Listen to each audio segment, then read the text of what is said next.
საქართველოს პრეზიდენტის, პრემიერ-მინისტრისა და პარლამენტის თავმჯდომარის შეხვედრა საპატრიარქოში. სრულიად საქართველოს კათოლიკოს პატრიარქი ამბობს, რომ პოლიტიკურმა მეტოქეებმა საქართველოს მომავალზე ისაუბრეს. რა თემები განიხილეს პოლიტიკურმა ლიდერებმა საპატრიარქოში ძველით ახალ წელს და ემთხოვა თუ არა მიხეილ სააკაშვილისა და ნაციონალური გუნდის სხვა წევრების პოზიციები მთავარ საკითხებზე. მთავარ კითხვას დავით უსუფაშვილი უპასუხებს.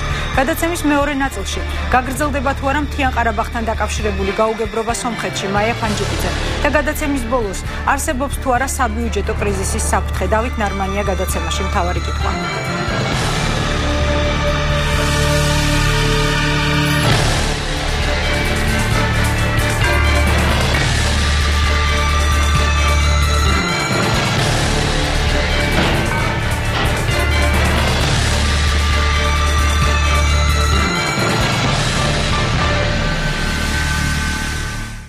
თავარ კითხვას პარლამენტის თავმჯდომარე ქუთაისიდან განსხვავებს პასუხს საღამოშტობის აბადნო დავიწყებ პირდაპირ შეკითხვით. ცოტა ხნის წინ საქართველოს პრეზიდენტმა განცხადება გააკეთა პოლიტპატიმრებთან დაკავშირებით, რომლის თანახმად პარლამენტმა დაადასტურა, რომ შეგიძლია ჩაიდინო ქვეყნის ღალატი, ჯაშუშობა და იმის გამო, რომ ხარ პოლიტიკურად ანგაჟირებული, შეიძლება საპატიმროდან გაგიშვან. მან საგანგაშო პრეცედენტი უწოდა პოლიტპატიმრების განთავისუფლებას. როგორი არის პარლამენტის თავმჯდომარის პოზიცია მას შემდეგ, რაც ასეთმა პატიმრებმა უკვე საპრობილეები? მოგესალმებით ქალბატონიკა, დიდი მადლობა მოწვევისთვის, უпроსტად ქუთაისის სტუმრობისთვის. ამნისტიის თაობაზე პარლამენტმა მიიღო კანონი, რომელიც შემდგომ გახდა სერიოზული პოლიტიკური დებატების საგანი, პროცესშიც კი იყო დებატები, მაგრამ განსაკუთრებით დებატები გამოიწვია პრეზიდენტის ვეტომ, რომელიც იქნა დაძლეული პარლამენტის მიერ და მოგეხსენებათ ეს კანონი უკვე ძალაშია. ამ კანონის საფუძველზე უკვე რამოდენიმე ასეული პატიმარი თავისუფლებაშია, დატოვეს მათ საპატიმრო ადგილები, მოგეხსენებათ სამწუხაროდ ერთ-ერთი გათავისუფლებული პოლიტპატიმარი გარდაიცვალა და ეს სამწუხარო ფაქტი იყო ამ დღეებში. რაც შეეხება დანარჩენ პროცესს, ის მიმდინარეობს და მე სრულიად დარწმუნებული ვარ, რომ პარლამენტმა მიიღო სწორი გადაწყვეტილება, რომლის არგუმენტაცია, რომლის დასაბუთება ძალიან ბევრჯერ იქნა გამეორებული, მაგრამ ვისაც არ სურს ამ არგუმენტების გაზიარება, იმიტომ რომ ამ არგუმენტების გაზიარება ავტომატურად ნიშნავს პასუხისმგებლობის აღებას და აღიარებას იმისას, რომ წლების განმავლობაში ამ ქვეყანაში ხორციელდებოდა პოლიტიკური დევნა და ეს პოლიტიკური დევნა ეხებოდა არამხოლოდ იმ ადამიანებს, ვისაც სამსახურიდან ათავისუფლებდნენ, არამხოლოდ იმათ, ვისაც ქუჩაში ცემდნენ, არამედ იმასაც, ვისაც საპრობილეებში ამწყდოდნენ. შესაბამისად, ყოფილი ხელისუფლების წარმომადგენლების მხრიდან, განსაკუთრებით მათი ხელმძღვანელი პირების მხრიდან, სხვანაირ განცხადებებს და რიტორიკას უბრალოდ არ უნდა ველოდოთ, იმიტომ რომ ჩვენ რეალისტები უნდა ვიყოთ და უნდა ვიცოდეთ, რომ ადამიანები როგორც წესი, პოლიტიკოსები ამ დონის პრობლემებს და მოქმედებებში ხარვეზებს და ხშირ შემთხვევაში დანაშაულებრივ მოქმედებებს არ აღიარებენ ხოლმე. მაგრამ ამან ჩვენ არ უნდა შეგვიყვანოს შეცდომაში და ჩვენ უნდა მივიღოთ სწორი გადაწყვეტილებები. მე უბრალოდ არ მინდა კვლავ კიდევ ერთხელ ჩამოვთვალო ყველა ეს არგუმენტი, რის გამოც ვთვლით, რომ ამინისტია იყო სწორი, პოლიტიკური პატიმრების გათავისუფლება იყო სწორი და ძალიან მალე ამ ადამიანების მონათხრობიდან, საკუთარი ისტორიების მონათხრობიდან ჩვენ კიდევ ძალიან ბევრ შემაშფოთებელ და შესაძლოა შემზარავ ამბებსაც გავიგებთ. ამიტომ ეს ყველაფერი დღევანდელ ვითარებაში უკვე სამწუხაროდ პრეზიდენტის მხრიდან ემსგავსება საკმაოდ, მე ვიტყოდი, პოლიტიკურად უსუსურ ცდელობას იმისას, რომ ახლა მომავალი პრობლემების და რაღაცა აპოკალიფსური მოვლენების შიშით და ამ ფონზე განაგრძოს პოლიტიკური ცხოვრება. ძალიან კარგი იქნებოდა, რომ მას მის თანაგუნდელებს წლების განმავლობაში ასეთი ყურადღება გამოეჩინა ყველა ადამიანის მიმართ, ყველა დანაშაულის მიმართ, ყველა პატიმრის მიმართ, მაშინ ძალიან ბევრი რამ სხვაგვარად იქნებოდა. მე ახლა არ შეუდგები ციფრებით საუბარს, თქვათ, იმაზე საუბარს, რომ ბოლო 6 თვის განმავლობაში პრეზიდენტმა 1500-ზე მეტი პატიმარი თავად შეიწყალა, იქიდან ვინ რა გზას დაადგება და ასე შემდეგ. ჩვენ პარლამენტს გადაწყვეტილი გვაქვს მივყვეთ ამ საქმეს ბოლომდე. ჩვენ არ ვთვლით, რომ ამნისტიის აქტით დასრულდა ჩვენი როლი და ჩვენი მონაწილეობა ამ პროცესში.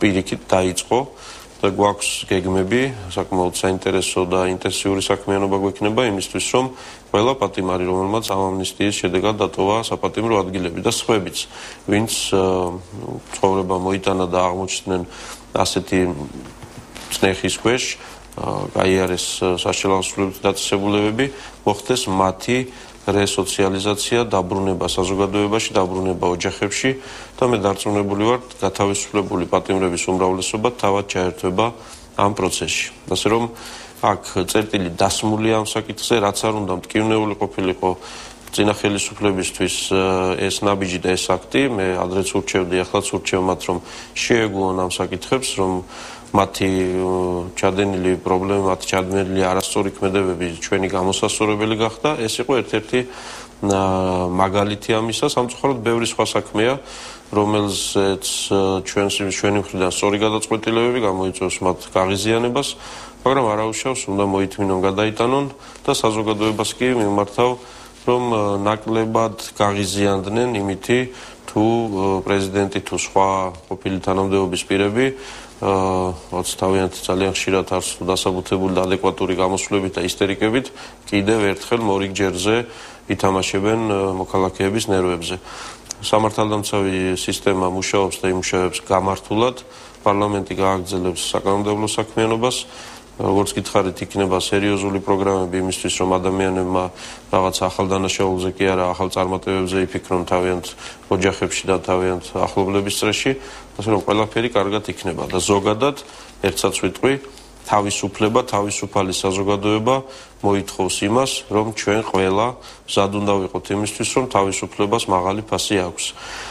იყო პერიოდი ამ ქვეყანაში, როდესაც შესაძლოა უფრო უხიფათო იყო ღამე ქუჩაში სიარული, მაგრამ სამაგიეროდ სახიფათო იყო დღისით თამამად აზრების გამოთქმა. ამიტომ ჩვენ არ უნდა დავარღვიოთ ბალანსი. ადამიანების თავისუფლების, მათი პოლიტიკური უფლებების ხარჯზე მიღწეული წესრიგი, ეს არ არის წესრიგი, ეს არის დიქტატურა. ჩვენ გვჭირდება თავისუფალი ადამიანების ერთობა და საზოგადოება, რომლებიც შეძლებენ თავისუფალ ქვეყანაში ცხოვრებას. ბატონ დავით, პოლიტპატიმრების აღიარება სახელმწიფოს მიერ თავისთავად ნიშნავს იმას, რომ ისინი ვიღაცამ აქცია პოლიტპატიმრად. მოყვება თუ არა სამართლებრივი გაგრძელება პოლიტპატიმრების ციხიდან გამოსვლას. მაგალითად, ვახტანგ მაისაია პირდაპირ ადებს ხელს ივანე მერაბიშვილს და მის მოადგილეს ამირან მესხელს.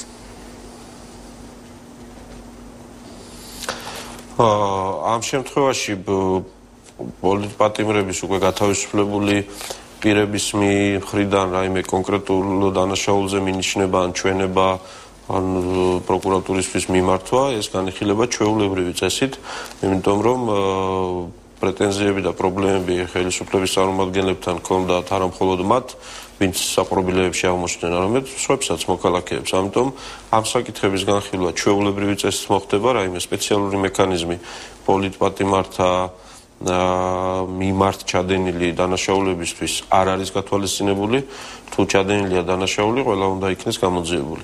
ამასობაში მინდა სიცხადე შევიტანო იმ საკითხშიც, რომ ჩვენი მხრიდან 190 პირის პოლიტიკურ დევნილად ცნობა არ ნიშნავდა იმას და ჩვენ ამაზე ყოველთვის საუბრობდით, რომ ყველა მათგანის უდანაშაულობა დავადასტურეთ ჩვენ. შესაძლოა ზოგ მათგანს და მე დარწმუნებული ვარ ძალიან მცირე ნაწილს შესაძლოა კონკრეტული გადაცნობა ჩადენილი ქონდა, მაგრამ მათ მიმართ ჩვენი დასკვნით, ჩვენს მიერ მოპოვებული ინფორმაციით და მტკიცებულებებით პირველ რიგში განხორციელებული იყო პოლიტიკური ნიშნით დევნა, ანუ ეს ის შემთხვევა, როდესაც თქვა 5-6 კაცმა ერთი და იგივე ქმედება ჩაიდინა, მაგრამ დაისაჯა ერთი, რომელიც პოლიტიკურად არ აწყობდა ხელისუფლებას. ან ჰქონდა არა ადეკვატური სასჯელი მისჭილი და ასე შემდეგ. ამიტომ ჩვენ არ ვამბობთ, რომ თითოეული მათგანის თან მიმართებაში აუცილებლად ძალადობრივი დანაშაულია ჩადენილი, ჩვენ ვამბობთ იმას, რომ თითოეული მათგანი იყო პოლიტიკური გადაწყვეტილების მსხვერპლი. სახელისუფლებო კაბინეტებში დაგეგმილი ოპერაციების მსხვერპლი და არა სამართალდამცავი ორგანოების მიერ დანაშაულის გამოვლენის შედეგად დაკავებული ადამიანები და ასე შემდეგ. ამიტომ თითოეულ მათგანს, ვისაც ექნება სურვილი და ექნება კონკრეტული მტკიცებულება თუ ჩვენებები, რა თქმა უნდა, სამართალდამცავი ორგანოები ყურადღებით მოусმენენ და ყველა საქმეს ბოლომდე მიიყვანენ. ბოლომდე მიყვანა ამ საქმეების რამდენად იქნება თავსებადი პოლიტიკურ ამნისტიასთან, სამართლებრივი დევნის შეწყვეტასთან ყოფილი პოლიტიკური თანამდებობის პირების მიმართ, რადგან პოლიტიკურ გადაწყვეტილებებს ამ პატიმრებთან დაკავშირებით ალბათ იღებდნენ სწორედ პოლიტიკური თანამდებობის პირები. როგორ უნდა იყოს თავსებადი ერთმანეთთან პოლიტიკური ამნისტია, რომელიც იყო პრემიერ-მინისტრის ინიციატივა და სამართლიანობის აღდგენა აი ამ კონკრეტულ საქმეებთან დაკავშირებით? პირველ რიგში პრემიერ-მინისტრმა ძალიან მკაფიოდ განმარტა, რომ თუ იქნება რაიმე ამნისტია და ამაზე ფიქრი და მსჯელობა გრძელდება, ის არავითარ შემთხვევაში არ შეეხება ძალადობრივ დანაშაულებს. მოძალადე ადამიანი და მით უმეტეს თუ მაღალი თანამდებობის პირია, მის პატიებაზე არავინ საუბრობს. რაც შეეხება სხვა ტიპის შესაძლო დანაშაულებს, თანამდებობრივი მდგომარეობის ბოროტად გამოყენება ან რაიმე სხვა ისეთი ქმედება, რომელმაც პოლიტიკური უფლებების შელახვა გამოიწვია, ასეთ შემთხვევებს შესაძლოა შეეხოს ამნისტია, მაგრამ ეს არ ნიშნავს იმას, რომ ადამიანები დარჩებიან ზოგადად და სრულად სასჯელის გარეშე. ჩვენ საუბრობთ იმაზე, რომ კონკრეტული ფაქტები თუ იქნა გამოვლენილი კონკრეტული საჯარო მოხელეების მხრიდან, მათ შესაძლოა სისხლის სამართლებრივი პასუხისმგებლობა არ დაეკისროთ, მაგრამ დაეკისროთ სხვა ტიპის პასუხისმგებლობა, მაგალითად საჯარო სამსახურში საქმიანობის უფლების ჩამორთმევა რამოდენიმე წლით. ანუ ჩვენ საუბრობთ იმაზე, რომ არავინ არ უნდა დარჩეს, ესე ვთქვათ, არავის არ უნდა შეეხოს პატიება, თუ არ იქნა კონკრეტული დარღვევა გამოვლენილი და არ მოხდა მისი საჯაროდ მხილება თუ გნებავთ კანონით დადგენილი წესით და თუ არ იქნა იმისი გააზრება საზოგადოებისგან დადასტურება, რომ ამ კონკრეტულ ადამიანს ჩადენილი აქვს ეს ქმედება. შემდგომ უკვე ჩვენ მზად ვართ ასეთ ადამიანებს მივცეთ კერძო ცხოვრების სრული თავისუფლება, მაგრამ ასევე უთხრათ, რომ მათი ჩადენილი ქმედებების გამო მათი ადგილი საჯარო სამსახურში, სამინისტროებში, ადგილობრივი თვითმმართველობის ორგანოებში არ არის და მათ ვერ ვანდობთ ჩვენი საკითხების გადაწყვეტას, ჩვენი შვილების საკითხების გადაწყვეტას, ჩვენი ქალაქების, სოფლების, ჩვენი ქვეყნის საკითხის გადაწყვეტას. ეს კონცეფცია და ეს შემოთავაზება პრემიერ-მინისტრის მხრიდან ემსახურება იმ რეალობისთვის თვალის გასწორებას, სადაც ვართ ჩვენ, იმიტომ რომ წლების განმავლობაში ქვეყანაში დამკვიდრდა სისტემა, რომელიც ძალიან ბევრ საჯარო მოხელეს თავად აყენებდა ძალიან მძიმე არჩევანის წინაშე. ისინი არ უნდა დამორჩილებოდნენ უკანონო მითითებებს და ბრძანებებს და შეესრულებინათ ისინი, ან თავად იქნებოდნენ პირველი მსხვერპლი იმ სისტემის, რომელიც მათ დატოვებდა სამსახურის გარეშე, რომელიც მათ შეიძლება კიდევ მეტი რეპრესიების თვის გაწირავდა. ამიტომ ჩვენ უნდა შევძლოთ ერთი მხრივ სიმართლის გამოვლენა, მეორე მხრივ უნდა შევძლოთ ამ ადამიანებისთვის შემდგომი ცხოვრების საშუალების მიცემა. ჩვენ როდესაც ამნისტიის კანონი გამოვეცით და პოლიტპატიმრების გარდა კიდევ დაახლოებით 2500 პატიმარი დროზე ადრე დატოვებს საპატიმრო ადგილებს. ჩვენ მათ მიერ დანაშაულის ჩადენა არ ჩადენის თაობაზე არ გვიმსჯელია. პირიქით ჩვენ ავიღეთ მოცემულობად, რომ მათ დანაშაული ჩაიდინეს, მათ სასამართლოებმა მიუსაჯეს, მაგრამ დროზე ადრე გავათავისუფლეთ საპატიმრო ადგილებიდან. ანუ იმ შემთხვევებშიც კი, სადაც სასამართლო წესით იყო დადასტურებული ვინმეს მიერ დანაშაულის ჩადენა, ჩვენ ჩავთვალეთ, რომ ამ ადამიანებს ის მოუხდელი სასჯელი უნდა ეპატიოს. შესაბამისად, ჩვენ ასეთივე პრინციპით გვინდა ვიმოქმედოთ იმ საჯარო მოხელეების მიმართ, რომლებსაც შესაძლოა ჩადენილი აქვთ ქმედებები, რომლებიც დანაშაულია ჩვენი კანონმდებლობით, მაგრამ ჩვენ მათ ახლავე ვთავაზობთ ციხის საკნის გაუვლელად ახლავე ვაძლევთ საშუალებას, რომ ალტერნატიული ცხოვრების გზას დაადგნენ, თავიანთ კერძო ცხოვრებაში მიაღწიონ წარმატებას, ემსახურონ თავიანთ ოჯახებს და თავიანთ ქვეყანასაც, გამოძებნონ ამისი ძალები. რაც შეეხება დამოკიდებულებას მათ და მის საზოგადოების მხრიდან, ეს უკვე საზოგადოების განსასჯელია და ვის სიტყვას რა ფასი ექნება და ან ყვალ და ზეგ რა პოლიტიკური ამბიცია უნდა დაკმაყოფილდეს და ვის გაყვება ხალხი, ამაზე უკვე საზოგადოებამაც უნდა იყოს პასუხისმგებლობა. მას შემდეგ რაც სიმართლე იქნება გამოვლენილი. ეს აუცილებელია იმისთვის, რომ ქვეყანა დაალაგდეს. ჩვენი ამოცანაა მომავლის უკეთესად წარმართვა. ჩვენ წარსულზე როდესაც საუბრობთ ამ შეცდომების გამოვლენაზე თუ სამართლიანობის აღდგენაზე ვსაუბრობთ, ჩვენ არ უნდა გვამოძრავებდეს სამაგიერო. ჩვენ არ უნდა ვიღწოდეთ იმისკენ, რომ აი წლების განმავლობაში ვიღაცა მორალურ თუ სხვა ტკივილს გვაყენებდა და მოდი ახლა დავიჭიროთ, ციხეში ჩავსვათ და ამითი სამაგიერო გადავუხადოთ და ჩვენ რაღაცა გულს მოგვეფონოს. ეს არ შეიძლება იყოს ხელისუფლების ამოცანა. ჩვენი ამოცანა უნდა იყოს ის, რომ მომავალი ხვალინდელი დღე იყოს უკეთესი და წარსულში ჩადენილი ქმედების დასჯა, გამოვლენა იმიტომ გვინდა, რომ ხვალ მსგავსი აღარ განმეორდეს. ეს არის ნომერი პირველი და მთავარი ამოცანა და ამიტომ ვთავაზობთ ამ გამოსავალს სამწუხაროდ ათასობით საჯარო მოხელეს, რომელიც ნებით უნებლიეთ იყო ჩართული იმ სისტემის სამსახურში. მოდი ხვალ უკეთ და კარგად ვიცხოვროთ ერთად. მაგრამ ეს რომ ასე მოხერხდეს, იმისათვის რომ დღეს უკვე საჯარო სამსახურში მყოფმა ხალხმა, ჩვენი პოლიტიკური ძალების მხარდამჭერებმა, მათაც არ გაუჩნდეთ ცდუნება, რომ არაუშავს, მოდი დღეს რაღაცას ჩავიდენ, ეს ხო დაუსჯელი დარჩება. ეს რომ არ მოხდეს, ხვალ რომ არ გაგვიჩნდეს პრობლემები, ამიტომ არის საჭირო, რომ გამოვლინდეს თუ რაიმე გამოსავლენია, მაგრამ ამასობაში მზად ვართ ვაპატიოთ ამ ხალხს, ვაპატიოთ რა, ციხეში არ ჩასხდნენ.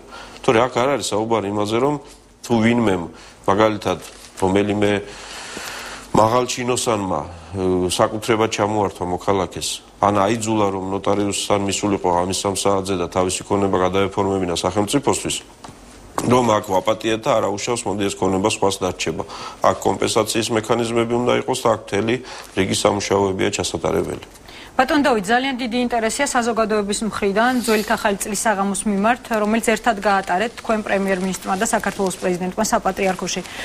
პატრიარქმა თქვა, რომ ისაუბრეთ საქართველოს მომავალზე. გქონდათ თუ არა საუბარი კონკრეტულ პოლიტიკურ თემებზე? ეს არ იყო შეხვედრა პრემიერ-მინისტრს, პრეზიდენტს და პარლამენტის თავმჯდომარეს შორის საპატრიარქოში.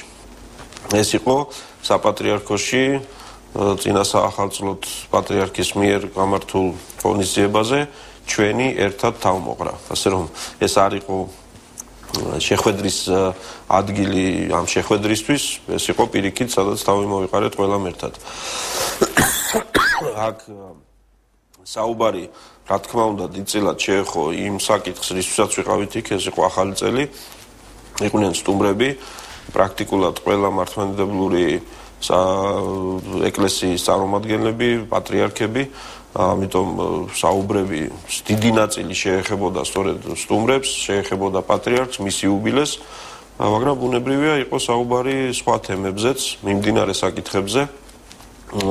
ეს იყო ძირითადად საუბარი პრემიერ-მინისტრსა და პრეზიდენტს შორის.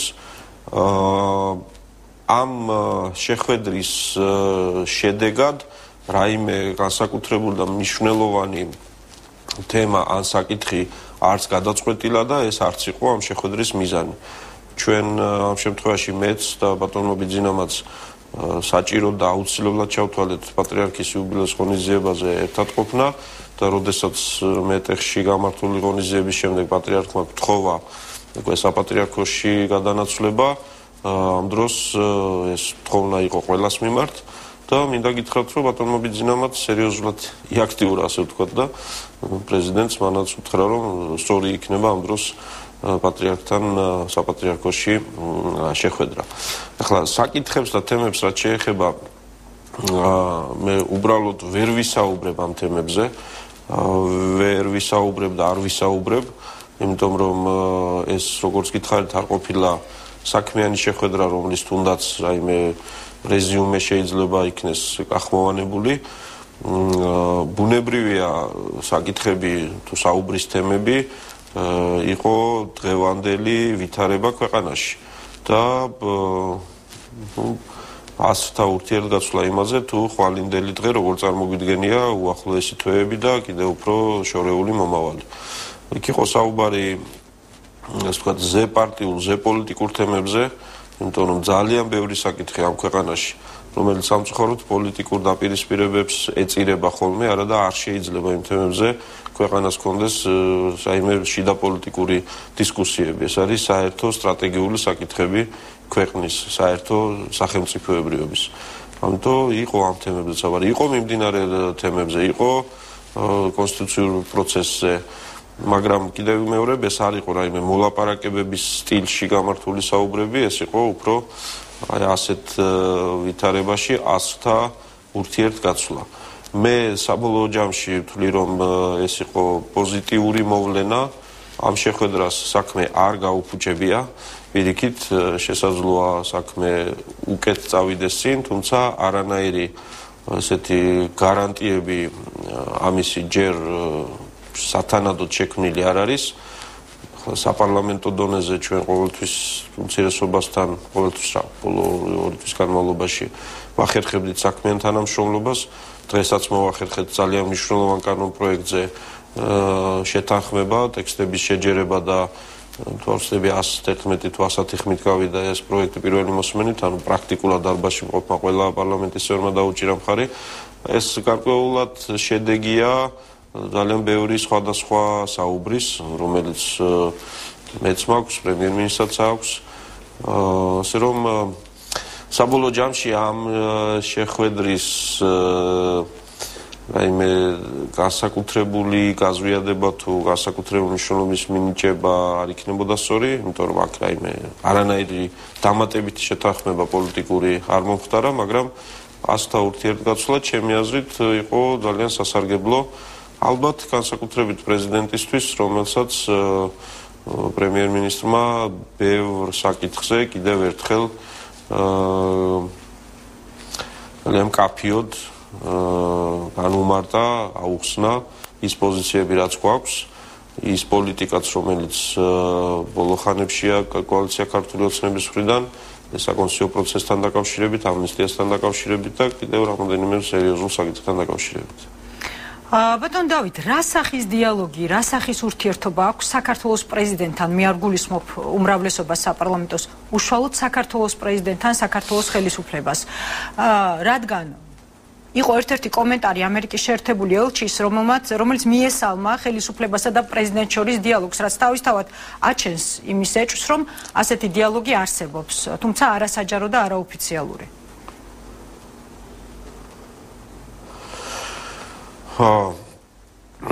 მე ზუსტად ვერ გეტყვით რას გულისხმობდა ბატონი ნორლანდი, მაგრამ შემიძლია სრულიად დარწმუნებით და სრული პასუხისმგებლობით მოგახსენოთ, რომ პრემიერ-მინისტრსა და პრეზიდენტს შორის არანაირი არასაჯარო შეხვედრა თუ დიალოგი არ ყოფილა. იყო შეხვედრა პრეზიდენტის რეზიდენციაში არჩევნებიდან რამოდენიმე დღის შემდეგ და ამის თაობაზე ყველა ვიცით და გადაიცა კიდეც და მეც იქ გახდით და არ ვიცი, ეს იყო შეხვედრა.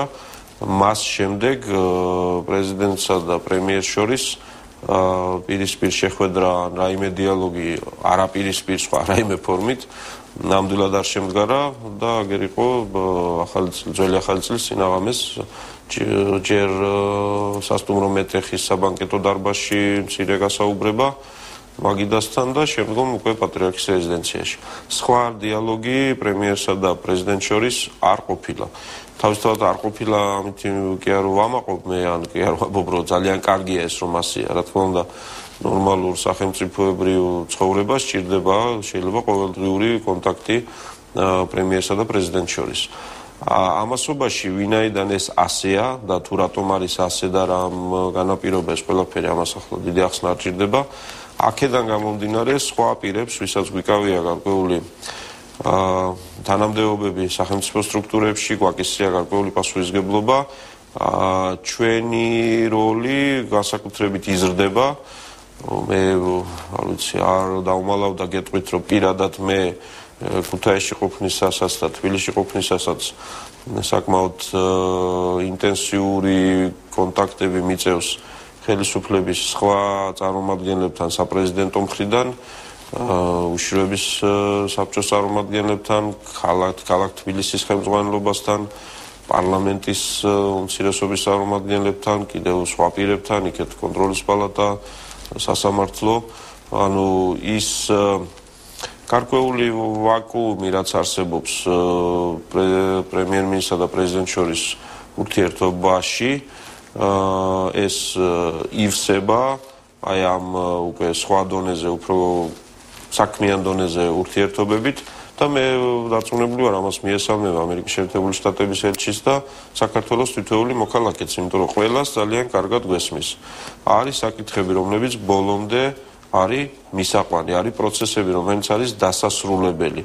და ვინც როგორ უნდა ფიქრობდეს და ვის მოწონდეს ან არ მოწონდეს ის ფაქტი, რომ პრეზიდენტი პრეზიდენტია, პრემიერი პრემიერია, მერი მერია და ასე შემდეგ, უნდა შევეგუოთ იმ რეალობას და არ უნდა გადაუხვიოთ იმ ხაზიდან, რაც კოალიცია ქართულმა ოცნებამ მისმა ლიდერმა ბიძინა ივანიშვილმა სულ პირველ დღეებშივე გამოაცხადა, რომ ჩვენ კონსტიტუციური გზით, მშვიდობიანი და კანონიერი გზით მივახცევდით ხელისუფლების შეცვლას.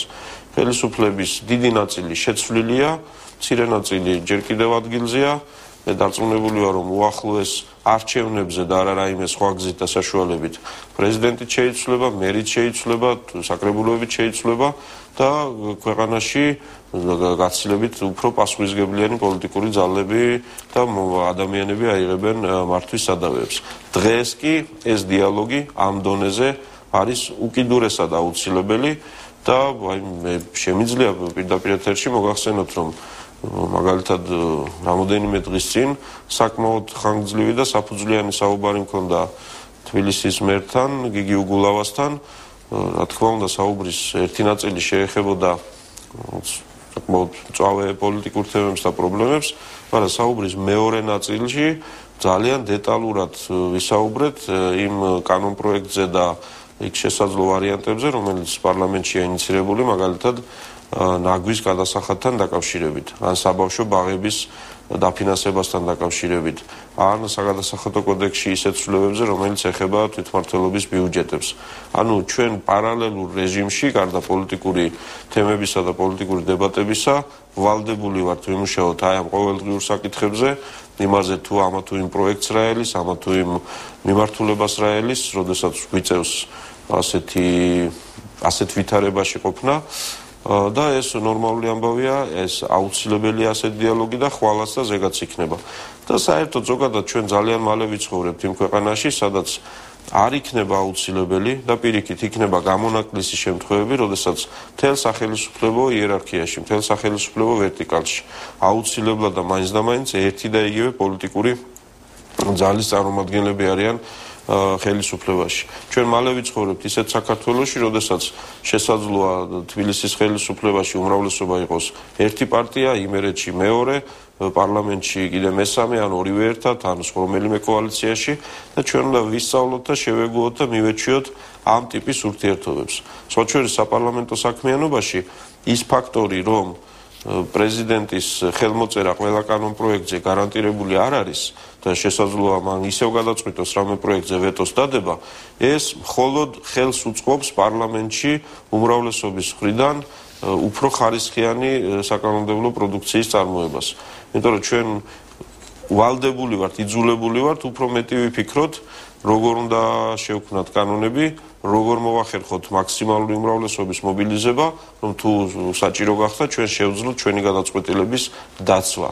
ანუ ეს გამაწონასწორებელი ბერკეტები, რომელიც დღევანდელ ვითარებაში, რა თქმა უნდა, არ არის ნორმალურ კონდიციაში და ეს არის რაღაცა ჯერ ძალიან მძიმე წარსულის გადმონაშთი პრობლემები, თავისთავად იძლევა იმის საშუალებას, რომ ჩვენ ყველა შევეგუოთ და ვისწავლოთ იმ ტიპის სახელმწიფოებრივი ცხოვრება, რომელიც საქართველოში არ ყოფილა ამისი პრაქტიკა.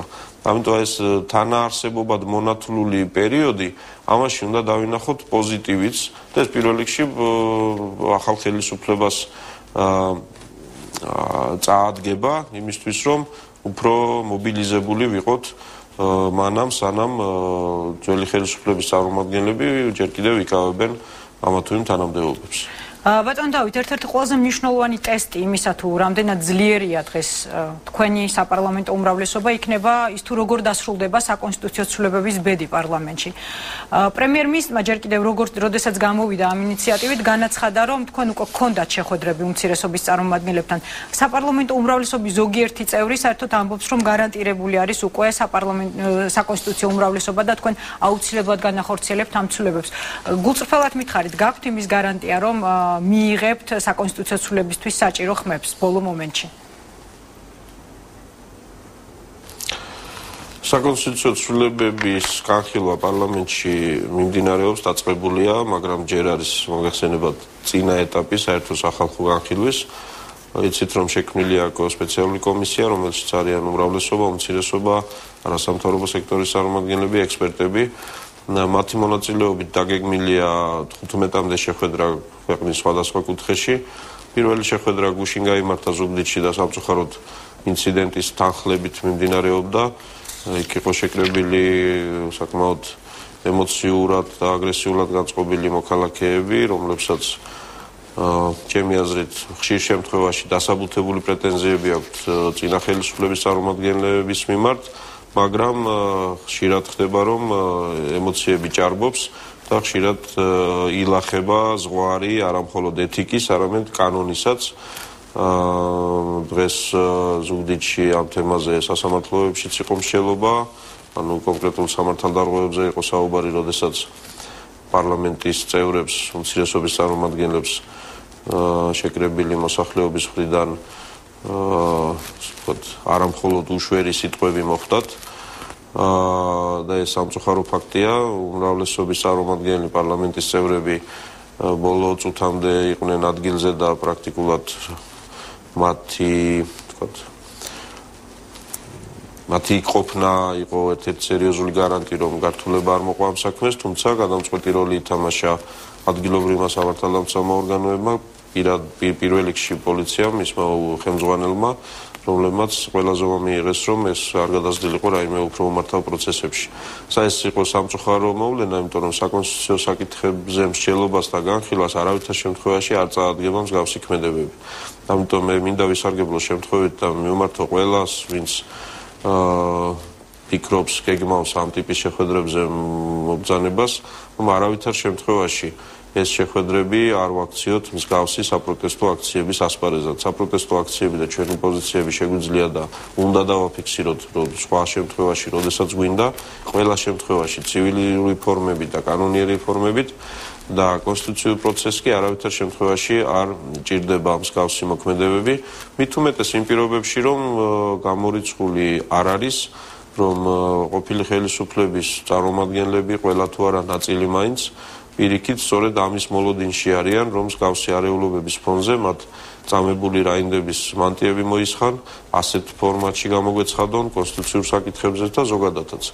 სამწუხაროდ ეს არ არის ჩემი ვარაუდი მხოლოდ, ძალიან კონკრეტულ ფაქტებზე დაკვირვებას მივყავარ იქამდე, რომ ყოფილი ხელისუფლების წარმომადგენელთა ერთ ნაწილს ეს პოლიტიკა აქვს არჩეული და ზუსტად ამიტომ რომ ხშირად პროვოცირებაც ხდება, შეკრებილი მოქალაქეების შეურაცხყოფაც ხდება, გამოწვევა ხდება და ამ ანკეს არ უნდა წამოვეგოთ, იმიტომ რომ დღეს თუ ვინმე საბოლოო ჯამში პოლიტიკურად აწყობს ამ ტიპის არეულობები, ეს არის ყოფილი ხელისუფლება, იმიტომ რომ სხვა მათ არგუმენტები არ დარჩენიათ, გარდა იმისა, რომ ეხლა წამებულის მანტია მოისხან.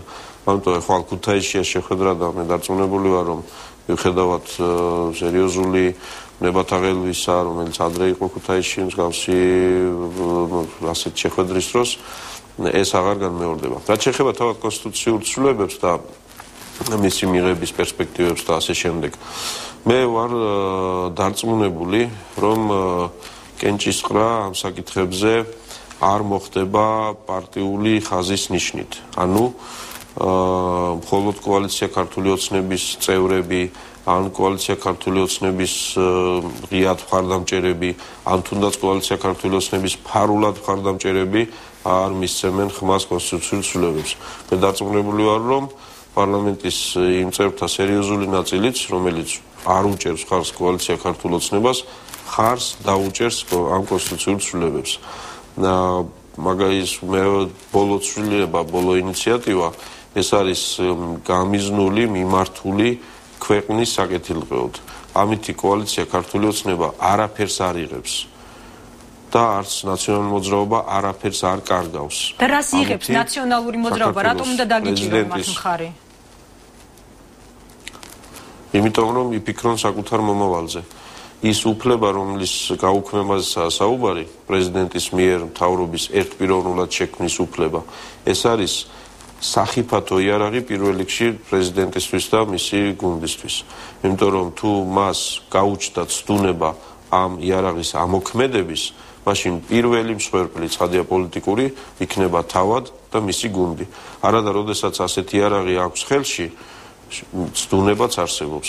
ეს პრაქტიკულად ნიშნავს იმ ტიპის იარაღისგან განიარაღებას, რომლის ზიდვა და რომლის ასე ვთქვათ მოხმარება მას არ შეუძლია შექმნილ ვითარებაში. ეს არის იარაღი, რომელიც არც ერთი ქვეყნის, არც ერთ პრეზიდენტს არ აქვს თავის არსენალში, რომ პარლამენტის გარეშე, ანუ ხალხის გარეშე ერთპიროვნულად შექმნას მთავრობა. არის მოდელები, სადაც პრეზიდენტებს შეუძლია მთავრობის დათხოვნა, მაგრამ ახალი მთავრობის შექმნა დაუშვებელია ან მოქმედი პარლამენტის თანხმობის გარეშე, ან ახლად არჩეული პარლამენტის თანხმობის გარეშე. ამიტომ თეორიულადაც ეს არის არასწორი ნორმა, რომელიც 2004 წლის თებერვალში ჩაიდო. ეს არის საყოველთაო აზრი ყველასი ქვეყნის გარეთ, რომ ეს იყო სწორედ ერთ-ერთი ბერკეტი, რომელთაც მიხეილ სააკაშვილის წლების განმავლობაში სწორედ ასე ყავდა დაჭერილი თავისივე მთავრობა და ახლა სხვისი მთავრობის წინააღმდეგ ამისი გამოყენება ეს იქნება კიდევ მეორე პოლიტიკურად სასიკვდილო ნაბიჯი. მაგრამ ჩვენ ამ შემთხვევაში გვაღელვებს ქვეყანა, რომ თუ ეს ასე მოხდება, მაშინ დაზარალებული მხოლოდ ნაციონალური მოძრაობა არ აღმოჩნდება, რომ ამას მოყვება სხვა პროცესები ქვეყანაში და ეს არანაირად არ შედის ჩვენს ინტერესში. ჩვენ უნდა მოვახერხოთ და რაც შეიძლება სწრაფად დავამშვიდოთ ვითარება ქვეყანაში, იმისთვის რომ ეკონომიკა წინ წავიდეს, იმისთვის რომ ინვესტიციები შემოვიდეს, იმისთვის რომ მოქალაქეებმა დაიჯერონ, რომ გრძელვადიანი დაგეგმა მათი ცხოვრების შესაძლებელია. ჩვენ არ უნდა გავერთოთ იმითი, რითიც ახლა ვართ დაკავებული. ამიტომ აღარ გვინდა რა ამ ტიპის არეულობები და ეს ძალიან კარგად ესმის ნაციონალური მოძრაობის ძალიან ბევრ წევრს. ახლა ბევრი საყვედური შეიძლება გამოვხატოთ და საყვედური ისეთი თემაა. ძალიან დიდი ბოდში უბრალოდ დრო პრაქტიკულად აღარ გრჩება. ჩემი ბოლო შეკითხვა ბატონ დავით, თქვენი რწმენა დადებით პერსპექტივასთან დაკავშირებით ნაციონალური მოძრაობის ხმებიდან გამომდინარე კონკრეტულ ინფორმაციას ეყრდნობა თუ თქვენს ლოგიკას, რის შესახებაც ახლა ისაუბრეთ? თქვენ იცით მათი განწყობა? არა, მე არ მაქვს არანაირი, ასე ვთქვათ, დაპირება თუ შეპირება და არც ერთი სხვისი ხმა არ მიდევს ჯიბეში ახლა, ასე რომ ვთქვათ, ეს ასე არ არის. მე მიუხედავად ყველაფრისა, რა დამოკიდებულება მქონდა, ან დღეს მაქვს ძალიან ბევრი კოლეგის მიმართ, ვინც პარლამენტშია, ნაციონალური მოძრაობის წარმომადგენლები, მიუხედავად ამისა, მე ჯერა მათი უმრავლესობის კეთილგონიერების და რაციონალური აზროვნების. მიუხედავად ყველაფრისა, რომ ძალიან ხშირ შემთხვევაში ასეთი უნარჩვევები შესაძლოა ბევრს არ გამოულენია. მაგრამ შექმნილმა მდგომარეობამ და იმ შოკმა, რაც მათ განიცადეს, და ეს შოკი კი მდგომარეობდა იმაში, რომ არც ერთ მათგანს, ალბათ 2 ოქტომბრამდე, თეორიულადაც კი არ შეეძლო წარმოედგინა, რომ უახლოეს 10 წლეულში თუ არ ვიცი 2 წლეულში ხელისუფლებასთან განშორება მოუწევდათ. და მათი არასწორი ქმედებები, გამაღიზიანებელი ქმედებები და კიდევ ამაზე უარესი ქმედებები, სწორედ ამ განწყობით იყო განპირობებული და ამ ცინიზმით და ამ არ ვიცი.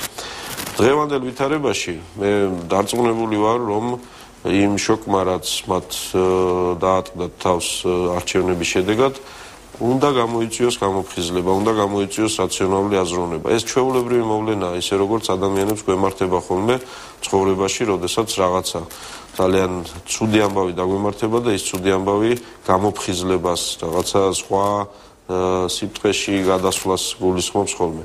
მე ამისი მჯერა, იმიტომ რომ ზოგადად მჯერა იმისა, რომ სიკეთე იმარჯვებს ბოროტებაზე. და სიკეთე ბოროტებაზე უნდა გაიმარჯვოს ყველა ადამიანში პირველ რიგში. ესენი არიან ჩვენი თანამოქალაქეები და ადამიანები. ამიტომ შესაძლოა ახლა პოლიტიკოსისთვის არც თუ დამახასიათებელი ტერმინებით საუბრობ, მაგრამ მე მართლა ასე მჯერა, რომ პოლიტიკა და პოლიტიკური გადაწყვეტილებები პირველ რიგში ასეთ კატეგორიებს ეფუძნება. მე არ გამოვრიცხავ, რომ იყოს მცდელობა რაღაცა კოლექტიური დემარშის, რომ აი ვიღაცას მოუვიდეს თავში, რომ მოდი ახლა ყველაფერი ვიღონოთ იმისთვის, რომ კოლექტივები ჩავარდეს. არც ასეთ აზრებს გამოვრიცხავ, მაგრამ მე გამოვრიცხავ იმას, რომ ეს ადამიანები რაღაცნაირად ასე ვიღაცის შეძახილზე თუ დაძახილზე დაეწყობიან და წავლენ ამ გზით, იმიტომ რომ ეს არის გზა არსაით. ეს არის გზა კონფრონტაციისკენ, ეს არის გზა იმისკენ, რომ აი პრეზიდენტს აქვს ეს უფლება, უნდა დარჩეს და უნდა დარჩეს რისთვის? რომ თავის დაიღუპოს და ქვეყანას დაღუპოს? ამ ტიპის განსჯა და ამ ტიპის არგუმენტები დარწმუნებული ვარ, ბევრისთვის იქნება საკმაოდ სერიოზული. ამიტომ მე არ მგონია და კიდევ ერთხელ ვიმეორებ, რომ მე არ ვითვლი ასე ხმებს, მიუხედავად იმისა, რომ შესაძლოა მქონდეს წმენა, განცდა, ზოგჯერ ინფორმაციაც იმის თაობაზე, რომ თუ საჭიროა 100 ხმა მოგროვდება კოალიცია ქართული ოცნების მხარდამჭერების მხრიდანაც, მაგრამ მე არ მინდა, რომ ეს ცვლილებები მიღებული იყოს 100 ან 101 ხმით, რომელიც იქნება კოალიცია ქართული ოცნების ხმები ან ჩვენთან შემოერთებული პარლამენტის წევრების ხმები. მე ძალიან მინდა, რომ ეს იყოს მიღებული გადაწყვეტილება, რომელსაც კიდევ მეორე მხარს დაუჭერს ნაციონალური მოძრაობაც. ძალიან დიდი მადლობა. ეს არის საჭირო მათთვის, საჭირო მათი ქვეყნისთვის. დიდი მადლობა. დიდი მადლობა. ჩვენი სტუმარი დავით უსუფაშვილი პარლამენტის თავმჯდომარე პასუხობდა მთავარ კითხვას, რამდენიმე წუთში საგარეო საქმეთა მინისტრთან ერთად დავუბრუნდებით.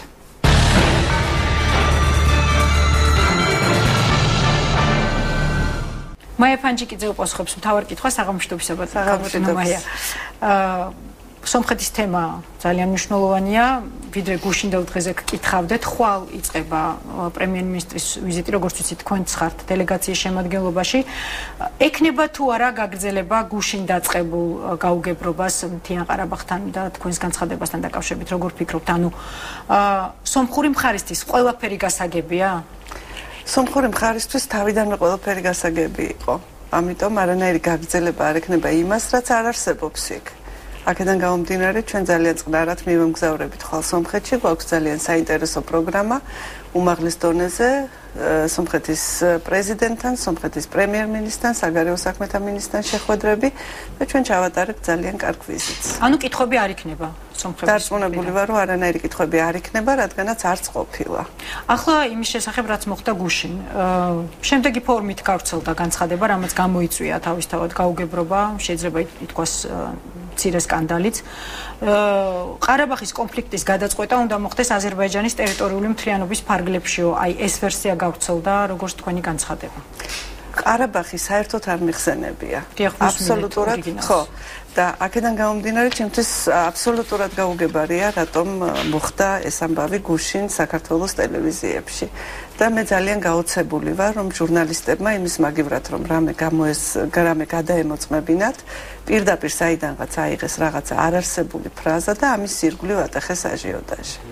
ანუ სად მოხდა აზრის დამახინჯება, ქალბატონ მაია, ეს მაინტერესებს. ვერ გეტყვით, მე ჩვენ საინფორმაციო საშუალებებში, იქაურ საინფორმაციო საშუალებებში. მაგას პრინციპში არც აქვს მნიშვნელობა. მე ვიცი მხოლოდ ის, რა ვთქვი მე. მე ვიცი რა შეკითხვა დამისვეს, რა ვუპასუხე ამ კითხვაზე. ეს იყო საჯარო გამოსვლა, იგი არ ყოფილა დახურული, მას ესწრებოდა ძალიან ბევრი ხალხი, იგი გადაიცემოდა ინტერნეტით, პირდაპირ ეთერში. და ამის შემდეგ დაიდო იმ ორგანიზაციის ვებგვერდზე, სადაც იყო ეს გამოსვლა. გარდა ამისა, საგარეო საქმეთა სამინისტრომაც დადო ეს გამოსვლა თავის ვებგვერდზე, მას შემდეგ რაც აღმოჩნდა, რომ მის მიმართ ინტერესი ასეთი დიდია. ამიტომ სად მოხდა ამისი დამახინჯება, ამას არავითარი მნიშვნელობა არ აქვს. ფაქტი ერთია, რომ ქართულმა მედიამ გადაუმოწმებლად აიტაცა რაღაც სადღაც, ან თვითონ შეთხსა რაღაცა ფრაზა. მე ვერ ვიტყვი და ვინ არის ამ, ასე ვთქვათ, სათავეში ამ გაუგებრობის და არც ვაპირებ ამის გამოკვლევას, მე მაოცებს მხოლოდ არაპროფესიონალიზმი, არაკომპეტენტურობა. პირველ რიგში იმათი, ვინც ეს ფრაზა აიტაცა და შემდეგ იმ პარლამენტარების, რომლებმაც ამის ირგვლივ ატეხეს აჟიოტაჟი. ამასთან დაკავშირებით კიდევ ერთ რამეს ვიტყვი, რომ ისინი აპელირებდნენ იმაზე, რომ ამ ფრაზამ შეიძლება გააფუჭოს ურთიერთობები საქართველოსა და სომხეთს შორის. პრემიერ-მინისტრის ვიზიტის გადადებაზეც კი იყო. იმაზეც კი იყო ლაპარაკი. კი, აქედან გამომდინარე, ჩემთვის სრულიად ცხადია, რა მიზანს ემსახურებოდა ამ ფრაზის, ასე ვთქვათ, აქეთ-იქით ტრიალი, არარსებული ფრაზის ტრიალი, მისი არ გადამოწმება, შეგნებული მხოლოდ და მხოლოდ იმას, რომ მათ ეჩვენებინათ, რომ აი საქართველოს მთავრობა რაღაცებს არასწორად აკეთებს. და მე ძალიან მაინტერესებს, სად იყო მაშინ მათი პატრიოტიზმი, როდესაც ამ თემას ატრიალებდნენ ტელევიზიაში და როდესაც თვითონ უწყობდნენ ხელს იმას, რომ ორ ქვეყანას შორის ურთიერთობა გაფუჭებულიყო. ნუ თუ ასე ძნელი იყო გადაემოწმებინათ სინამდვილეში რა ითქვა და აგრეთვე გადაემოწმებინათ სომხური მედიის რეაქცია მასზე. სომხეთის ოფიციოზის რეაქცია ამაზე არ ყოფილა, იმიტომ რომ სარეაქციოც არაფერი არ იყო. ხოლო სომხურ მედიაში ძალიან მალე დაიწერა და მე მაქვს რამდენიმე სტატია სომხური მედიიდან, სადაც აღნიშნულია, რომ მათ მიიღეს აბსოლუტურად სწორი განმარტება პირველ რიგში თავიანთი ელჩისგან, რომელიც ესწრებოდა ამ შეხვედრას, შემდეგ კი საქართველოს საგარეო საქმეთა სამინისტროდან. მიიღეს ლინკი და მიიღეს გაშიფრული ტექსტი და მათთვის ეს ყველაფერი ამოწურული იყო მაშინვე. მაგრამ სწორედ კიდევ ერთხელ ხაზს უსვამ, შეგნებულად მოხდა ამ ფრაზის ტრიალი, რათა მიღწეული ყოფილიყო ის, რომ პრემიერ-მინისტრის ვიზიტი ან გადადებულიყო, ან ჩაშლილიყო, ან ცუდი ფონის ცუდ ფონზე წარმართულიყო. საბედნიეროდ მათ ამას ვერ მიაღწიეს. რა თქვით სინამდვილეში, მოდით სიტყვა-სიტყვით თუ შეგიძლიათ რომ გაიმართოთ? სინამდვილეში ეს იყო ძალიან მარტივი რამ. მე ვთქვი აზერბაიჯანის ელჩის შეკითხვის პასუხად, რომ საქართველო აღიარებს აზერბაიჯანის ტერიტორიულ მთლიანობას, რაც არის ასე და რაც არის დიდი ხნის განმავლობაში, ეს მე პირველი არა ვარ, ვინც ეს თქვა, ამას საქართველოს მთავრობის ყველა წარმომადგენელი ყველა დროში ამბობდა, ხოლო სომხეთის ელჩმა მე მკითხა ასეთი რამ, რომ თქვენი აზრით ყველა კონფლიქტი არის თუ არა ერთნაირი და შეიძლება თუ არა მათი ერთი გზით გადაჭრა. რაზეც ჩემი პასუხი იყო, რომ ყველა კონფლიქტი არის უნიკალური, ანუ განსაკუთრებული და არ არსებობს ერთი რეცეპტი მათ გადასაჭრელად. იქ არ ყოფილა საერთოდ არც ერთ კონკრეტულ კონფლიქტზე ლაპარაკი. ეს იყო ძალიან ზოგადი შეკითხვა, რომელზედაც მე ასევე ზოგადად ვუპასუხე. და მთიანი ყარაბაღი საერთოდ არ მიხსენებია არანაირ კონტექსტში, არც ამ კონტექსტში, არც სხვა კონტექსტში. ამიტომ მისი ასე მიბმა ერთმანეთზე რაღაცეების მოგონება იყო აბსოლუტურად შეგნებული ქმედება. თუმცა თავისთავად აზერბაიჯანის ტერიტორიული მთლიანობა, რომელზეც თქვენ თქვით, რომ ხარს უჭერთ, უკავშირდება სწორედ ყარაბაღს. ხომ არ ფიქრობთ, რომ განცხადების ამ ნაწილმა გამოიწვია შემდეგ ინტერპრეტაცია? იცით რა, მასე შეიძლება ძალიან ბევრი რამე გამოიწვიოს, მაგრამ სწორედ იმიტომ აქვს ყველა სიტყვას განსაკუთრებული მნიშვნელობა, რომ იგი მოიხსენიოს შემდეგ იმ კონტექსტში, რომელშიც თქვი და იქ ინტერპრეტაცია აბსოლუტურად უადგილოა. მასე შეიძლება ნებისმიერი რამე დაუკავშირო და საიდანღაც ყურით რაღაცა მოათრიო, მაგრამ ეს აბსოლუტურად წარმოუდგენელია ასეთი თონის დებატებში. ქალბატონმა ამ განცხადების გამო ძალიან მწვავე განცხადებები გააკეთეს თავისუფლი უკვე ნაციონალური მოძრაობის წარმომადგენლებმა, თქვენს გადაყენებასაც კი სთხოვდნენ ისინი პრემიერ-მინისტრს. გარდა ამისა, თქვენი ოპონენტები გაბრალებენ ურთიერთობის გამწვავებას ყველა მეზობელ ქვეყანასთან, ყველა მეგობარ ქვეყანასთან, ამერიკის შეერთებულ შტატებთან, ნატოსთან, ევროკავშირთან. პირდაპირ იყო მათი მხრიდან ასეთი ჩამონათვალი. საბუთი რა აქვთ ამის დასამტკიცებელი, რომ ეს ასეა? თქვენ თუ შეგიძლიათ თქვათ, რომ არ გადაგიდგავთ, რაც საგარეო საქმეთა მინისტრი ხართ, ისეთი ნაბიჯი, რომელიც მართლა გააფუჭებდა რომელიმე ქვეყანასთან ურთიერთობას? აბსოლუტურად დარწმუნებით შემიძლია გითხრათ, რომ არც ერთი ასეთი ნაბიჯი მე არ გადამიდგამს. საერთოდ ეს ვიზიტი, რომელიც მე ახლა მქონდა, იყო სამ ქვეყანაში, იყო ძალიან საინტერესო, ძალიან ინტენსიური და ძალიან პროდუქტიული და ჩაიარა აბსოლუტურად მეგობრულ და გულთბილ ვითარებაში. არსად მე არაფერი მსგავსი არ გამიგონია, რომ მე რამე გამეფუჭებინოს, ან საერთოდ ახალ მთავრობას პრემიერ-მინისტრის ხელმძღვანელობით რამე გაეფუჭებინოს. იცით რა, ეს ლაპარაკი ძალიან იოლია, თუ კი არავინ არ გთხოვს საბუთს და სამწუხაროდ პოლიტიკოსები მიჩვეულები არიან, რომ მედიამაც საბუთებს არ თხოვს. დაასახელონ ერთი მაგალითი, როდესაც მე რამე ვთქვი და ამან გამოიწვია ურთიერთობის გაფუჭება თან აბსოლუტურად მთელ მსოფლიოსთან. ასე რომ მე მგონი ძალიან გადაჭარბებული წარმოდგენა აქვთ ბრჭყალებში მათ ერთი ადამიანის შესაძლებლობებზე, რომ შეუძლია გააფუჭოს აბსოლუტურად ყველაფერი. რითი ხსნით თქვენი პერსონის მიმართ აი ასეთ განსაკუთრებულ ინტერესს ნაციონალური მოძრაობის მხრიდან სხვა მინისტრების მიმართ ასეთი განსაკუთრებული კრიტიკა მე არ გამიგონია ყოველ შემთხვევაში. ამას არ ვიტყოდი. უბრალოდ დავამატებ იმას, რომ საგარეო ურთიერთობები იყო ერთ-ერთი ძლიერი მხარე ნაციონალური ხელისუფლების. შეიძლება ამითიც აიხსნას, მაგრამ ამას ვერ ვიტყოდი, რომ მე ვარ მხოლოდ ერთადერთი ობიექტი კრიტიკისა, იმიტომ რომ პერიოდულად მართლა ესე იგი ძალიან ვუყვარვარ, განსაკუთრებით ვუყვარვარ ნაციონალურ მოძრაობას. ვერ გეტყვით, არ ვიცი ამისი ახსნა მე არ მაქვს და საბუთების გარეშე ლაპარაკი მე სხვებისგან განსხვავებით არ მიყვარს, მაგრამ პერიოდულად წამოვა ხოლმე სხვადასხვა მინისტრების წინააღმდეგ ასეთი ტალღები, რამაც ალბათ საბოლოო ჯამში უნდა შექმნას შტაბეჭდილება, რომ მთლიანად მთავრობა არის გადასაყენებელი და შეიძლება სწორედ აი ამ განწყობის შესამზადებლად ხდებოდეს ეს წერტილოვანი დაარტყმები ამა თუ იმ მინისტრზე. მე ახლა არ გავიმეორებ იმას, რაც სხვა მინისტრების ჩემი კოლეგების მიმართ წამოსულა ცილისმწამებლური, მაგრამ ეს სამწუხაროდ არ არის ერთეული შემთხვევა. ანუ თქვენ ფიქრობთ, რომ ამზადებს ძველი ხელისუფლება ნიადაგს მთავრობის დასათხოვად, რომ მოასწრონ ეს საკონსტიტუციო ცვლილებებამდე გაქვთ ასეთი მოსაზრება? არა, ასეთი მოსაზრება სიმართლე რომ გითხრათ არა მაქვს და მე იმედი მაქვს, რომ ამ ნაბიჯზე გონივრულობიდან გამომდინარე არ წავა საქართველოს პრეზიდენტი, რომ ასეთი შეცდომა დაუშვას, მაგრამ ყოველ შემთხვევაში მათ ის გადარჩენიათ და სამწუხაროდ ისევ სიცრუეზე აგებული მათი რიტორიკა, რომ მთავრობა აკრიტიკონ, ეს ოპოზიციის დანიშნულებაც არის გარკვეულწილად, მაგრამ დანიშნულება იმას არ ნიშნავს, რომ უსაბუთოდ და ყოველგვარი მტკიცებულებების გარეშე აკეთო ეს. მაგრამ სხვა ალბათ არაფერი არ დასჩენიათ, რადგანაც პოლიტიკურად არიან გაკოტრებულები და ეს არის ერთადერთი იარაღი მათ ხელში, რომელიც გააჩნიათ და რომელიც უნდათ რომ ეფექტურად გამოიყენონ. ოღონდ კიდევ ერთხელ ვიმეორებ, ისევ იგივე გრძელდება, ყველაფერი არის აგებული სიცრუეზე და ამ შემთხვევაში ეს იყო ძალიან იოლი დასამტკიცებელი, რომ ეს სიცრუე იყო და ასეც მოხდა.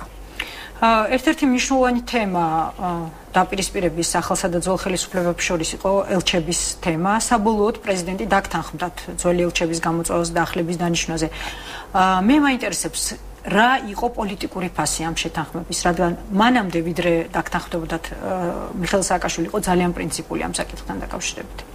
მე არანაირი დისკუსია არავისთან ამ თემაზე არ მქონია, ცნობილია თქვენთვისაც და ყველასთვის, რომ მე გავუგზავნე წერილი მას, რომელთაც ვთხოვდი სწორედ იმის განხორციელებას, რაც მოხდა გუშინ, რაც მე შევიტყვე ასევე საინფორმაციო საშუალებებიდან. ამიტომ მე არანაირი ვაჭრობა ბრჭყალებში თუ ამას გულისხმობთ, არავისთან არ მქონია, ეს იყო ჩემი მხრიდან სწორედ ის ნაბიჯი, რომელიც შეთანხმებული იყო მთელ მთავრობასთან და კიდევ ერთს დავამატებდი, რომ ძალიან სამწუხაროა, რომ ეს წერილი, რომელიც მე პრეზიდენტს გავუგზავნე, უცებ აღმოჩნდა მის ვებგვერდზე, რადგანაც არის საკითხები, რომელზედაც უმჯობესია, რომ არ იყოს საჯარო მსჯელობა. ანუ შეგიძლიათ თქვათ, რომ უპირობო იყო პრეზიდენტის ნახმობა, რადგან თქვენივე გუნდის წარმომადგენლები, მათ შორის პრემიერ-მინისტრიც ამბობდა, რომ მიხეილ სააკაშვილის გარკვეული პოლიტიკური მოთხოვნები ჰქონდა იმის სანაცვლოდ, რომ დაეთმო ელჩები. მე მგონი თქვენს წინა ეთერში ბატონი დავითი ლაპარაკობდა მათ ურთიერთობაზე, ამ სამუშაო ჯგუფების ურთიერთობაზე, რამდენადაც მე ყური მოვკარი, სანამ ველოდებოდი აქ შემოსვლას. მე არ ყოფილვარ ამ ჯგუფების წევრი, მოგეხსენებათ ორი ჯგუფი იყო, ძველი და ახალი ხელისუფლების, რომელიც ერთმანეთთან, ასე ვთქვათ, თანაარსებობის პრინციპებს განიხილავდა. მე ამ ჯგუფის წევრი არ ყოფილვარ. აქედან გამომდინარე არ დავსწრები ვარ ისეთ შეხვედრას, ისეთ საუბარს, სადაც ამაზე იქნებოდა ლაპარაკი. ჩემი მხრიდან მხოლოდ და მხოლოდ ის გაკეთდა, რაც უკვე ცნობილია ყველასთვის, რომ მე მთავრობასთან შეთანხმებით, კიდევ ერთხელ ვამბობ, პრემიერ-მინისტრთან შეთანხმებით, გავაგზავნე ის წერილი, რომლითაც მოვითხოვდი გარკვეულ ქვეყნებში ელჩების გამოცვლას. გარდა ამისა, იქ იყვნენ ისეთი ელჩებიც, რომლებსაც როტაციით გასდიოდათ ვადა და რაც არ უკავშირდებოდა პოლიტიკურ ცვლილებას. ეს იყო მოქცეული ერთ წერილში.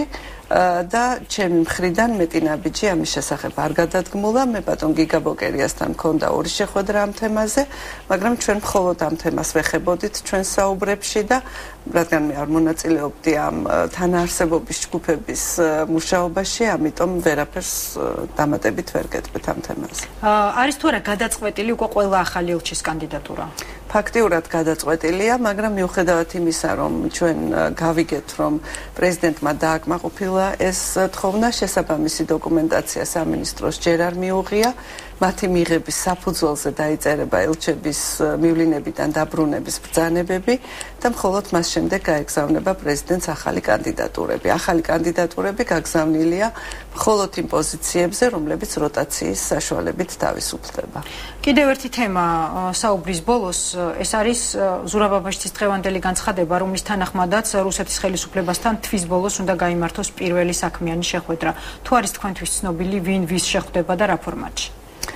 ეს დეტალები ჯერჯერობით საბოლოოდ დაზუსტებული არ არის. ბატონი ზურაბი შეხვდება ბატონ კარასინს, როგორც ეს მოხდა პირველი შეხვედრის დროს. და ჩვენ ველით რომ ამ შეხვედრაზე ბევრად უფრო მეტი კონკრეტული შედეგი იქნება მიღწეული, ვიდრე იყო პირველზე, რომელიც უფრო ტექნიკური ხასიათის შეხვედრას წარმოადგენდა. იყო საუბარი იმაზეც, რომ შესაძლოა საქართველოს პრემიერ-მინისტრი შეხვედროდა ან რუსეთის პრეზიდენტს, ან რუსეთის პრემიერ-მინისტრს. მზადება თუ არა ფონი ასეთ შეხვედრისთვის? ჯერჯერობით ასეთ შეხვედრაზე ლაპარაკი არ არის, მომავალში არ ვიცი რა იქნება.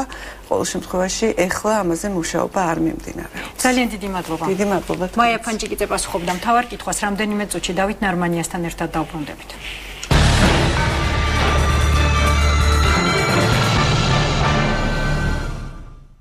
გადაცემის ბოლოს მთავარ კითხვას დავით ნარმანია უპასუხებს საღამომშვიდობის, უკვე ღამომშვიდობისა, ბატონო დავით. ღამომშვიდობისა, მოგესალმებით, მოგესალმებით ტელემაყურებლებს.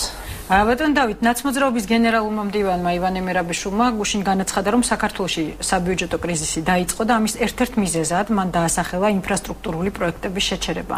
ეს ხომ არ იყო მიზეზი იმისა, რომ თქვენ დღეს გქონდათ სპეციალური პრესკონფერენცია, სადაც სამომავლო გეგმებზე ისაუბრეთ. ხო შორის დღესაც უკვე საქართველოს პრეზიდენტმა ილაპარაკა შეჩერებულ პროექტებზე, ის აჭარაში სათხილამურო ტრასის გახსნაზე იმყოფებოდა, მან დაასახელა კონკრეტული ობიექტი, კერძოდ სასტუმრო, რომელიც იქ უნდა გახსნილიყო, აშენებულიყო და გახსნილიყო და შეჩერდა, მან ასევე თქვა, რომ იშლება ანაკლიაო.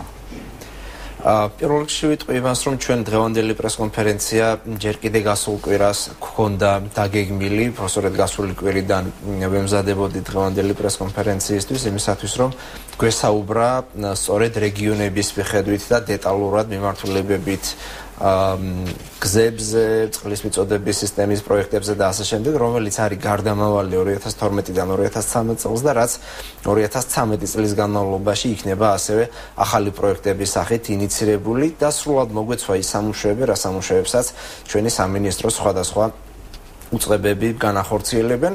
გუშინ ვანო მერაბიშვილმა გააკეთა ეს განცხადება და დროში დაემთხვა ეს ორი რამ ერთმანეთს. თუმცა მე ამაში ესეთ მაინც გასაკვირს ვერაფერს ვერ ხედავ, მისი განცხადება იყო იმ რიტორიკის შემადგენელი ნაწილი და იმ ასე ვთქვათ პოლიტიკის შემადგენელი ნაწილი, რაც გვესმის მათგან მიხეილ სააკაშვილის ხელმძღვანელობით ბოლო 3 თვის განმავლობაში. ჩვენმა დღევანდელმა პრეზენტაციამ, სადაც თქვენი კოლეგები საკმაოდ მრავლად იყვნენ და დიდი მადლობა მათ, რომ მრავლად იყვნენ, ძალიან მკაფიოდ დაინახეს, რომ ყველა პროექტი, რაც ხორციელდებოდა გრძელდება ჩვეულებრივ რეჟიმში და პლუს ძალიან ბევრი ახალი პროექტი. ახალ პროექტებს აუცილებლად დაუთმოთ განსაკუთრებულ ყურადღებას. ძველი პროექტების შეჩერებაზე, ბატონო დავით, როგორც თქვი, მიხეილ სააკაშვილმა დაასახელა კონკრეტული სასტუმრო, ასევე ანაკლიის შესახებ მიხეილ სააკაშვილმა ამ კონკრეტული ფაქტების შესახებ. მიხეილ სააკაშვილმა 2 თვის წინ დაასახელა ასევე რუსთავი-თბილისის შემაერთებელი ავტომაგისტრალი მშენებლობა, მაგრამ ეს მშენებლობა არ შეჩერებულა, იქ იყო თავიდანვე დარღვევები ტენდერებთან დაკავშირებით, აქედან გამომდინარე ჩვენ ფონდის საბჭოს ხლომაზე გავიტანეთ ეს საკითხი, ვიმსჯელეთ და სამუშაოები გაგრძელდება, უბრალოდ ის ხარვეზები რაც იყო, ეს ხარვეზები იქნება გამოსწორებული. ანაკლიესთან დაკავშირებულ საკითხებს რაც შეეხება, სახელმწიფოს ფუნქცია არ არის სასტუმროების შენება. სასტუმროები უნდა აშენოს კერძო სექტორმა. აქედან გამომდინარე თუ ვინმეს ქონდა სასტუმროშენებლობა. გარემოს ქმნის სახელმწიფო იმისთვის, რომ კერძო სექტორს გარემო ჩვენ ანაკლიაში წყლის მიწოდების სისტემას გავაკეთებთ, ჩვენ ანაკლიაში სანიმუშო გზას გავაკეთებთ. ის რაც სახელმწიფოს მხრიდან არის გასაკეთებელი, ანუ საჯარო პროდუქტი და სერვისი რაც უნდა შექმნა სახელმწიფომ, ეს ჩვენს მხრიდან იქნება გაკეთებული. ბიზნეს გარემო დღითი დღე უმჯობესდება, არავინ ბიზნეს არავალებს დამატებითი პროექტების გაკეთებას, არავინ ბიზნეს წილში არ უჯდება, არავინ ბიზნეს საკუთრებას არ ართმევს. აქედან გამომდინარე ის ფუნდამენტური პრობლემები, რაც ბიზნესსა და სახელმწიფო შორის ურთიერთობის სახით არსებობდა, აღარ არსებობს უკვე და არ იარსებებს. აქედან გამომდინარე სასტუმროების მშენებლობაში კერძო სექტორი იქნება მონაწილე და რა თქმა უნდა კერძო სექტორის მხრიდან გაკეთდება ეს ყველაფერი. იგივე დღევანდელი განცხადებაც არჩევილი არ გამოვეხმაურო სასტუმრო მშენებლობასთან დაკავშირებით. არც ერთ ნორმალურ ქვეყანაში სახელმწიფო არ აშენებს სასტუმროს. სახელმწიფო ქმნის გარემოს და ბიზნესი, სადაც ნახულობს თავის ნიშას, რა სექტორშიც უნდა, იმ სექტორში დებს ის ვიღაცა სასტუმროს აშენებს, ვიღაცა ტენდერებში ღებულობს მონაწილეობას და მერე საგზაო სამუშაოებს ახორციელებს და ასე შემდეგ. ახლა რაც შეეხება მთავარ პროექტებს, რომლის განხორციელებასაც გეგმავთ 2013 წელს, თქვენ გაგეზარდათ დაფინანსება. მოდით მთავარ პროექტებზე ვისაუბროთ, რამდენიმეა მათ შორის მნიშვნელოვანი, ჩემი აზრით და ალბათ საზოგადოებისთვისაც, ეს არის გზები, ეს არის დევნილთა პირობების გაუმჯობესება, მაგალითად, ასევე ტურისტული ინფრასტრუქტურის შექმნა. რა იგეგმება ამ მიმართულებით? აბსოლუტურად სწორია, ჩვენ დაახლოებით 180 მილიონი ლარით მეტის დახარჯვის შესაძლებლობა გვეძლევა 2013 წელს, ვიდრე 2012 წელს ფაქტიურად იქნა დახარჯული. ყველა მიმართულებით, რა მიმართულებაც არის ჩვენი სამინისტროს ქვემდებარე, პროექტები და აქტივობები არის მეტი დაგეგმილი და გაზრდილი 2013 წლის. ჩვენ დღეს უბრალოდ არა პრეზენტაცია გავაკეთეთ, არამედ საკმაოდ მოცულობითი სამუშაო გეგმა წარუადგინეთ, რომელიც საჯაროა და აიტვირთება ჩვენი სამინისტროს ვებგვერდზე, ასევე წარმოადგენთ დეტალურად პროექტები. საგზაო სამუშაოები, რომელიც ცენტრალურ ავტომაგისტრალს ეხება, უფრო მეტი ტემპებით გაგრძელდება და სამუშაოები იქნება როგორც აღმოსავლეთ საქართველოში, ასევე იქნება დასავლეთ საქართველოში. შიდა სახელმწიფოებრივი მნიშვნელობის გზები ჯამში 250 კილომეტრამდე სხვადასხვა გზის გაკეთება და სხვა სარეაბილიტაციო სამუშაოები არის დაგეგმილი. პლუს წყალმომარაგების სისტემის მოწესრიგება. დაგეგმილი იყო დაახლოებით 25-მდე მუნიციპალიტეტში, საქალაქო ტიპის დასახლებებში წყალმომარაგების სისტემის მოწესრიგება. ჩვენ დამატებითი მოლაპარაკებების ფარგლებში ფინანსთა სამინისტროსთან ერთად ევროპის საინვესტიციო ბანკის მხარდაჭერით კიდე დამატებით ამდენივე მუნიციპალიტეტში გავაუმჯობესებთ წყლის მიწოდების სისტემას და ნაცვლად 6 საათიანი გრაფიკისად 17-დან 24 საათამდე გრაფიკში ჩაჯდება მუნიციპალიტეტების უმრავლესობა. ჯამში 50-მდე სხვადასხვა დასახლებაში მუნიციპალიტეტში და ძალიან მცირეა დაბების რიცხვი გაუმჯობესდება წყალმომარაგების სისტემა და პარალელურ რეჟიმში იქნება სამუშაოები. წელს პირველად 2013 წელს ვიწყებთ რეგიონული ნაგავსაღრელების მართვას.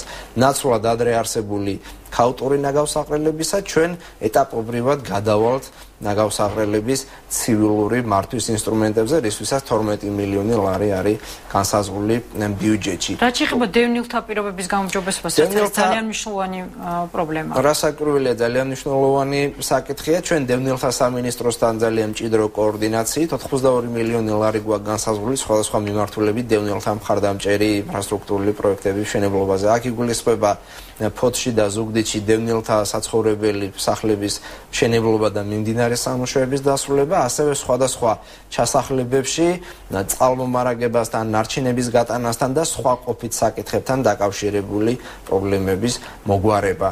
და კიდევ ერთი საკითხი, რომელიც თქვენ ახსენეთ, ეს არის კახეთში ტურისტული და კულტურული ინფრასტრუქტურის რეაბილიტაციის სამუშაოების გაგრძელება, რაც დაწყებული იყო, თუმცა აქვე ჩავამატებ იმას, რომ ძალიან ბევრი პრობლემებია აქ ხარისხთან დაკავშირებით, ძალიან ბევრი პრობლემები იყო იმასთან დაკავშირებით და დღემდე რჩება, რომ მშენებლობები დაწყებული იყო ისე, რომ არ არსებობდა მუნიციპალიტეტებთან შეთანხმებული შესაბამისი გეგმები და ასე შემდეგ. მიუხედავად ხარვეზებისა, ჩვენ მუშაობთ კულტურის სამინისტროსთან, რომ კულტურული მემკვიდრეობა არ დაირღვეს და ეს ხარვეზები ეტაპობრივად გამოვასწოროთ და გავაგრძელოთ სამუშაოები პარალელურ რეჟიმში. 2013 წელს იმერეთში მასშტაბური სამუშაოები იქნება წყალტუბოში და მის მიმდებარე ტერიტორიაზე, ასევე ტურისტული და კულტურული ობიექტების რეაბილიტაციასთან დაკავშირებით. ჯამში ჩვენი ბიუჯეტი 2013 წელს 901 მილიონი ლარით არის განსაზღვრული, საიდანაც ძალიან მცირე ნაწილი მოდის ადმინისტრირებასთან დაკავშირებულ ხარჯებზე, სხვა ძირითადი ხარჯები ეს არის უშუალოდ ინფრასტრუქტურის რეაბილიტაციასთან დაკავშირებული ხარჯები. მინდა ისევ დავუბრუნდეთ საბიუჯეტო შესაძლო საბიუჯეტო კრიზისის თემას, თქვენ გუშინ უპასუხეთ ამაზე ნაციონალური მოძრაობის გენერალურ მდივანს. რამდენად რეალისტურად მიგაჩნიათ ივანე მერაბიშვილის პროგნოზი? არის თუ არა რაიმე საფრთხე ამ თვალსაზრისით? მე საფრთხეს საბიუჯეტო კრიზისთან დაკავშირებით ვერ ხედავდა რამდენიმე არგუმენტი შემიძლია ამასთან დაკავშირებით გითხრათ. პირველი ის, რომ რაც შეძლო ახალმა ხელისუფლებამ ძალიან მოკლე დროში ბიუჯეტი გადააწყო ახალი ხელისუფლების პრიორიტეტებიდან გამომდინარე და ბიუჯეტი გახადა უფრო მეტად გამჭვირვალე. გახსოვთ თქვენ ლამის 1 მილიარდ ლარამდე სხვადასხვა ხარჯები რაც იყო ბიუჯეტში, დეტალურად იქნა გაწერილი და ასე ვთქვათ ის ხარჯები, რომლებიც სხვადასხვა უწყებებში იყო გადამალული იმისათვის, რომ მე საჭიროების და მიხედვით ეხარჯათ, ესეთი ხარჯები მზის შუქზე და ნათელზე გამოვიდა. მეორე, ბიუჯეტის დეფიციტი მნიშვნელოვნად მცირდება, ბიზნეს გარემო უმჯობესდება ქვეყანაში, რამაც კომპანიებს უნდა გაუხსნას გზა იმისათვის, რომ მეტი საქმე აკეთონ ქვეყანაში და შესაბამისად ადეკვატურად მეტი გადასახადები გადაიხადონ ბიუჯეტში. აქედან გამომდინარე, მე ვერ ხედავ რაიმე სახის საფუძველს იმასთან დაკავშირებით, რომ მით უმეტეს წლის დასაწყისში ვისაუბროთ საბიუჯეტო კრიზისზე.